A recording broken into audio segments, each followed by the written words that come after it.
Hello जी। तो आज के दूसरे वीडियो में हम एक और पीएसयू बैंक उठा लेते हैं, उसके बारे में बात कर लेते हैं। आज सुबह यूको बैंक का मैंने वीडियो बना के डाला ही था, उसका भी ऑलमोस्ट सिमिलर सा ही कहानी है, सेम सेम सा मार्केट कैप है।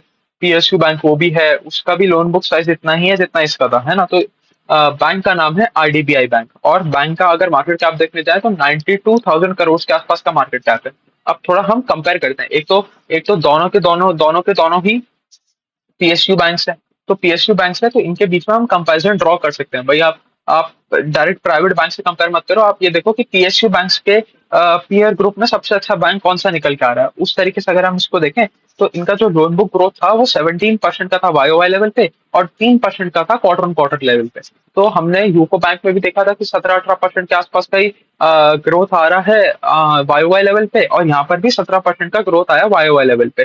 तो मोटा मोटी जो हमने सिस्टम का क्रेडिट ग्रोथ निकाला था, एसबीआई की लोन बुक ग्रोथ और एचडीएफसी की लोन बुक ग्रोथ का एवरेज लेके वो आ रहा था 15-16% के आसपास। तो 15-16% की बजाय ये 1% ज्यादा 17% से ग्रो कर रहे हैं। और जो कि बहुत फिनोमिनल रेट नहीं है ग्रो करने के लिए, क्योंकि आपका साइज तो काफी छोटा है। एचडीएफसी की तो शायद लोन बुक 25-26 लाख करोड़ के आसपास की है ना। और एसबीआई की उससे भी 10 लाख करोड़ ज्यादा की लोन बुक है। तो आप उसके 1/10 होने के बाद भी आप सिर्फ 1-2% से ज्यादा ग्रो कर रहे हो, तो कोई फिनोमिनल ग्रोथ तो नहीं है। बट हाँ, हम अब अबव एवरेज ग्रोथ रेट इसको बोल सकते हैं, है ना। अब दूसरी चीज हम कंपेयर करते हैं रेट ऑफ डिपॉजिट, मतलब डिपॉजिट में कितना ग्रोथ आ रहा था। उसमें हमने देखा था कि डिपॉजिट ग्रोथ सिर्फ 7-8% ही आ रहा था और लोन बुक ग्रोथ ज्यादा आ रहा था। तो हमने वही बात करी थी कि भाई अगर डिपॉजिट ग्रोथ कम आएगा तो ये लंबे टाइम तक लोन बुक इस पेस पे लोन बुक को ग्रो करना सस्टेनेबल नहीं रहेगा, है ना। या तो आपको क्यूआईपी करना पड़ेगा, या आपको और किसी तरीके से आपकी जो डिपॉजिट्स हैं उनको बढ़ाना पड़ेगा। तो इसकी देख लेते हैं, इसकी क्या कहानी है। यहाँ पर अगर हम डिपॉजिट की ग्रोथ रेट देखें तो वो आई 13% वाईओवाई लेवल पे। तो ये उससे कंपेयर करेंगे तो बेहतर है, मतलब ये इसके इसके डिपॉजिट ग्रोथ और लोन बुक ग्रोथ के बीच में डिफरेंस कम है, जो डेल्टा आ रहा है वो कम है। तो यहाँ पर सस्टेन ज्यादा ज्यादा अच्छे से सस्टेन कर पाएंगे हम ये लोन बुक ग्रोथ। और अगर वही हम क्वार्टर ऑन क्वार्टर लेवल की बात करें तो फ्लैट ही रहा, कोई कोई ग्रोथ नहीं आया था डिपॉजिट्स में क्वार्टर ऑन क्वार्टर लेवल पे। मतलब Q4 FY24 से Q1 FY25 में कोई डिपॉजिट में ग्रोथ नहीं आया ज्यादा। अगर कासा रेशो की बात करें तो वहां पर हमें कासा रेशो इम्प्रूवमेंट दिखा था, उसका कासा रेशो बढ़ा था। बट यहाँ पर अभी भी सेम ट्रेंड कंटिन्यू हो रहा है और बहुत तेजी से कासा नीचे आ रहा है। बात करूं अगर मैं बात करूं तो अभी है 48.57% पे। और अगर मैं लास्ट क्वार्टर की बात करूं तो ये था 50.43% से। तो लास्ट क्वार्टर में 50.43% से इस क्वार्टर में ये 48.57% पे आ गया। मतलब अगर अपन मोटा मोटा देखें तो 2% का लॉस हो गया कासा रेशो में। और अगर मैं Q1 FY24 मतलब एक साल पहले की बात करूं तो वो तो था 52.6% पे, मतलब 4% का लॉस आ गया कासा रेशो में। तो इनका कासा रेशो नीचे जाता जा रहा है। इसकी वजह से देखेंगे कि उसमें जो हमने देखा था कि कॉस्ट ऑफ फंड्स नीचे आया था, यहाँ पर अभी भी ऊपर जा रहा है ना। अगर अगर हम नेक्स्ट चीज वही ले लेते हैं, कॉस्ट ऑफ फंड्स यहाँ पर लगातार बढ़ रहा है और अब है 4.81% पे। जो अगर मैं पिछले क्वार्टर से कंपेयर करूं तो 4.56% पे था, और पिछले साल से कंपेयर करूं तो 4.4% पे था। तो 4.4% से 4.8% आ गया एक साल में। तो कॉस्ट ऑफ फंड्स बढ़ा, और उसी बीच में हम देखेंगे यील्ड्स नीचे आई। यील्ड्स क्या हो गया कि आपने जो लोन दिया उसका आपने कितना इंटरेस्ट रेट बनाया। मतलब सपोज मैंने आपको लोन दिया तो आप मेरे को इंटरेस्ट के तौर पे कितना पैसा दे रहे हो, वो मेरे लिए इंटरेस्ट यील्ड हो गया। तो यील्ड तो हो रहे हैं कम। अब देखो निम्स क्या है। निम्स आप ऐसे समझो, निम्स है कि आपने आपने कितने रेट पे पैसा उठाया और कितने रेट पे लेंड किया, उसका उसका उसका अगर हम उसका हम डिफरेंस निकाल लें, मतलब जितना आपने बनाया बनाया बीच का बनाया, तो वो हो गया नेट इंटरेस्ट मार्जिन। मतलब आपको कोई इंटरेस्ट पे आउट भी तो करना होगा ना। आप अपने ये समझें कि भाई बैंक में अगर आपने एफडी कराया या कासा अकाउंट खोला तो उस पे भी तो बैंक को इंटरेस्ट रेट देना पड़ता है। तो जो सब कट कुटा के जो बचा वो आ गया हमारा निम्स। तो नीचे से कॉस्ट ऑफ फंड्स बढ़ रहा है, ऊपर से यील्ड कम हो रहा है, तो निम्स हो गया कंप्रेस। अगर आप यील्ड्स की बात करोगे तो यील्ड एक साल पहले थे 12.47% पे, जो अब गिर के हो गए 9.8%। मतलब बैंक जो अपना नया लोन दे रहा है उसकी यील्ड बैंक को मिल रहा है कम, है ना। और क्वार्टर ऑन क्वार्टर लेवल की बात करें तो लास्ट क्वार्टर में था 10.9% का यील्ड, जो अब रह गया 9.8%। मतलब 110 बेसिस पॉइंट्स का ड्रॉप आ गया यील्ड में। इसकी वजह से निम्स में कंप्रेशन आ गया। अगर निम्स में मैं वाईओवाई लेवल पे कंपेयर करूं तो 5.8% पे था निम, जो अब आ गया 4.1% पे। तो 5.8% से 4.1% पे तो न्यूज पे तो बहुत तगड़ा कंप्रेशन हो गया, है ना। यही चीज आगे चल के हमें बैलेंस शीट में भी देखने को मिलेगी कि आपका जो नेट इंटरेस्ट इनकम है और जो ऑपरेटिंग प्रॉफिट है वो घट गया Y Y level as well as on Q level, है ना। तो इनके निम्स में कंप्रेशन आ गया, है ना। तो अगर हम आगे चल के थोड़ी सी बात करें कि इनका लोन बुक में सेगमेंटेशन क्या बनता है। अच्छा, एक एक तो उससे पहले इनका भी बाकी पीएसयू की तरफ एक छोटा सा सेगमेंट है ओवरसीज वाला, और बाकी बचा हुआ सेगमेंट है डोमेस्टिक वाला। तो डोमेस्टिक वाला सेगमेंट तो है 95% of the total loan book, और ओवरसीज वाला है 5%, तो उसको छोड़ देते हैं। तो सारी कहानी तो डोमेस्टिक नहीं हो रही है, 95% आपका लोन ही जब डोमेस्टिक में है तो हमें डोमेस्टिक ही फोकस करना पड़ेगा। तो हम देख लेते हैं डोमेस्टिक में क्या कहानी है ना। अगर मैं सेगमेंटेशन करूं तो तीन सेगमेंट्स में हम इसको डिवाइड कर सकते हैं। एक तो है स्ट्रक्चर्ड रिटेल, एक होता है अनस्ट्रक्चर्ड रिटेल, और तीसरा है कॉर्पोरेट। अब देखो, स्ट्रक्चर्ड और अनस्ट्रक्चर्ड रिटेल में हम थोड़ा सा फर्क समझ लेते हैं। स्ट्रक्चर्ड रिटेल ऐसा हुआ कि आप बैंक के पास गए होम लोन के लिए, आपने अपना कोलैटरल रखा, आपने अपने घर के प्रॉपर्टी के पेपर्स रखे और उसके अगेंस्ट में होम लोन उठा लिया, और बैंक वाले ने बोला कि सर आपकी ईएमआई बन रही है 10,000 रुपए, तो every month you have to pay me 10,000 rupees, and if you default your CIBIL will go down, है ना। हम आपकी क्रेडिट रेटिंग एजेंसी को बोल के आपका सिबिल डाउन करवा देंगे, और आपको जो आगे आने वाला लोन है वो आपको हाई हाई इंटरेस्ट पे मिलेगा या नहीं मिलेगा, मतलब मोटा मोटी आपका क्रेडिट स्कोर खराब कर देंगे अगर आपने हमें 10,000 रुपए हर महीना नहीं दिया तो। अभी उसमें वो चक्कर छोड़ देते हैं कि फ्लोटिंग इंटरेस्ट रेट है या फिक्स्ड इंटरेस्ट रेट है, वो उसको छोड़ देते हैं। अब वहीं अनस्ट्रक्चर्ड रिटेल में क्या होता है। अनस्ट्रक्चर्ड रिटेल में आप मेरे पास आए और आपने कहा कि ये है मेरा 1 किलो सोना, और 1 किलो सोने के अगेंस्ट में आप मेरे को कुछ लोन दे दो। तो मैंने आपको 1 किलो सोने के अगेंस्ट में आपको कुछ लोन दे दिया। तो अब आपको मेरे को सिर्फ और सिर्फ इंटरेस्ट पेमेंट करना है। अब सपोज उस जो आपने लोन लिया उस लोन पे सिर्फ 1,000 रुपए का इंटरेस्ट बन रहा है, 1,000 रुपए का इंटरेस्ट बन रहा है मंथली मंथली। तो आपको सिर्फ मेरे को 1,000 रुपए का पेमेंट करना है, और आपका लोन कंटिन्यू रहेगा, और आपके क्रेडिट स्कोर पे कोई इफेक्ट नहीं आएगा। प्रिंसिपल आपको किस तरीके से रीपेमेंट करना है वो आपकी मर्जी। आप एक साथ 3 महीने बाद आओ, 3 महीने बाद आओ और आधा प्रिंसिपल पे आउट कर दो, कोई दिक्कत नहीं है, बट आपका जो इंटरेस्ट है, इंटरेस्ट पेमेंट रेगुलरली आना चाहिए। तो ये है डिफरेंस स्ट्रक्चर्ड रिटेल और अनस्ट्रक्चर्ड रिटेल में। अनस्ट्रक्चर्ड रिटेल में जो लोन जिसको मिलता है उसके पास ज्यादा पावर होती है कि वो प्रिंसिपल को किस टाइम पे रीपे करेगा। उसके लिए ऑब्लिगेशन से इतना सा है उसको कि उसको टाइमली अपना इंटरेस्ट पे करना है। वहीं जब स्ट्रक्चर्ड है तो स्ट्रक्चर्ड में आपको इंटरेस्ट भी पे करना है और आपको प्रिंसिपल भी पे करना है। तो मतलब पूरा का पूरा जो ईएमआई बन के आ रहा है आपको पूरा का पूरा अमाउंट पे करना है, आप सिर्फ इंटरेस्ट देके नहीं बच सकते, है ना। तो ये तो फर्क था स्ट्रक्चर्ड और अनस्ट्रक्चर्ड रिटेल में। तो तीन इनके सेगमेंट है, स्ट्रक्चर्ड रिटेल का, अनस्ट्रक्चर्ड रिटेल का और कॉर्पोरेट का। अगर मैं बात करूं कि स्ट्रक्चर्ड रिटेल की, तो ये 42% of the total loan book. तो 100 रुपए का अगर लोन बुक है तो 42% तो है स्ट्रक्चर्ड रिटेल, और इसमें ग्रोथ आया 12% ऑन अ वाई लेवल।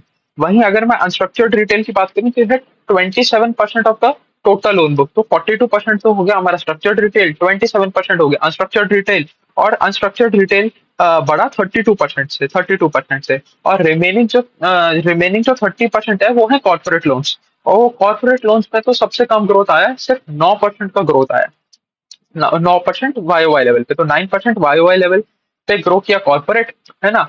हमारा करीबन 32% पे ग्रो किया अनस्ट्रक्चर्ड रिटेल, और स्ट्रक्चर्ड रिटेल ग्रो किया 12% पे, है ना। अब हम स्ट्रक्चर्ड रिटेल के अंदर क्या क्या सेगमेंट्स होते हैं वो थोड़े से समझ लेते हैं। स्ट्रक्चर्ड रिटेल में इसमें तो आपको दो ही सेगमेंट समझने की जरूरत है, क्योंकि उन दोनों को अगर हम सम अप कर लें तो 90% ऑफ द स्ट्रक्चर्ड रिटेल हो जाता है। तो बाकी 10% में हमें दिमाग लगाने की जरूरत ही नहीं है, वो बहुत छोटा छोटा कंपोनेंट है, 2-3% सारे, तो उसको छोड़ देते हैं। दो मेन कंपोनेंट समझ लेते हैं। पहला कंपोनेंट तो है होम लोन्स। अगर मैं होम लोन की बात करूं तो 70% ये जो 70% कंट्रीब्यूट करते हैं हमारी स्ट्रक्चर्ड रिटेल का। स्ट्रक्चर्ड रिटेल 42% है, उस 42% में से 70% सिर्फ होम लोन ही है ना। और जो 20% है loan against property. Loan against property मतलब वो भी वही है कि भाई आपने कोई हमारे यहाँ प्रॉपर्टी गिरवी रखा और उसके अगेंस्ट में लोन लेके गए, या फिर आपने कोई अपना घर बनाने के लिए, रिकंस्ट्रक्शन के लिए, रेनोवेशन के लिए, या घर खरीदने के लिए आपने हमसे लोन लिया, दैट आर होम लोन्स। तो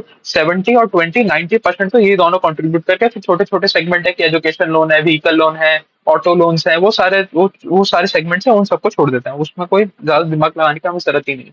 तो हमें समझ में आया कि 42% की स्ट्रक्चर्ड रिटेल बुक है, 42% में से 90% तो है होम लोन और लोन अगेंस्ट प्रॉपर्टी वाला सेगमेंट। वहीं अगर हम अनस्ट्रक्चर्ड बुक की बात करें तो अनस्ट्रक्चर्ड बुक में तीन चार चीजें हैं, एक एक करके अपन देख लेते हैं कि अनस्ट्रक्चर्ड बुक में है gold loan, agri loan, MSME loans और अदर स्मॉल रिटेल लोन्स, है ना। तो इन सब में क्या है, इन सब में आके बंदा कोलैटरल रख के जाता है और उसको सिर्फ इंटरेस्ट पेमेंट करना होता है। उसमें प्रिंसिपल वो अपनी मर्जी के हिसाब से पे कर सकता है, उसको प्रिंसिपल हर महीने पे करने का ऑब्लिगेशन नहीं होता। मतलब प्रिंसिपल पे करना पड़ता है, बट ये नहीं है कि आपको हर महीने भाई हर महीने 10 तारीख को आपको प्रिंसिपल और इंटरेस्ट दोनों पे करना है। आपको सिर्फ इंटरेस्ट इंटरेस्ट पे करना है। आप प्रिंसिपल अपनी मर्जी से दे सकते हो, और ये उन लोगों के लिए काफी ज्यादा बेनिफिशियल होता है जिनका कैश फ्लो काफी बम्पी होता है। आपको स्टेडी स्मूथ कैश फ्लो नहीं मिलता। भाई जो सैलरीड एम्प्लॉय है उसके पास तो हर महीने सैलरी आएगी ना, तो हर महीने सैलरी आएगी तो वो ज्यादा से ज्यादा स्ट्रक्चर्ड लोन की तरफ, बैंक भी उसको ज्यादा स्ट्रक्चर्ड लोन्स देता है, जिससे वो हर महीना एक फिक्स्ड अमाउंट बैंक को पे करे, जिसमें बैंक अपना इंटरेस्ट भी काटेगा और प्रिंसिपल भी रिड्यूस करता जाएगा।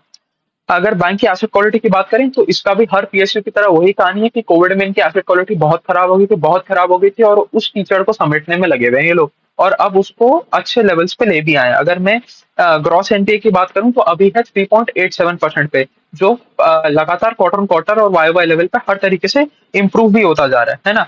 अगर मैं बात करूं तो Q4 FY24 में, मतलब पिछले क्वार्टर में वो था 4.53%, अब रह गया सिर्फ 3.87%। और वहीं अगर मैं एक साल पहले की बात करूं, Q1 FY24 की बात करूं, तो उस टाइम तो था सर, उस टाइम तो 5.05% का ग्रॉस एनपीए था, जो अभी सिर्फ रह गया है 3.87% का।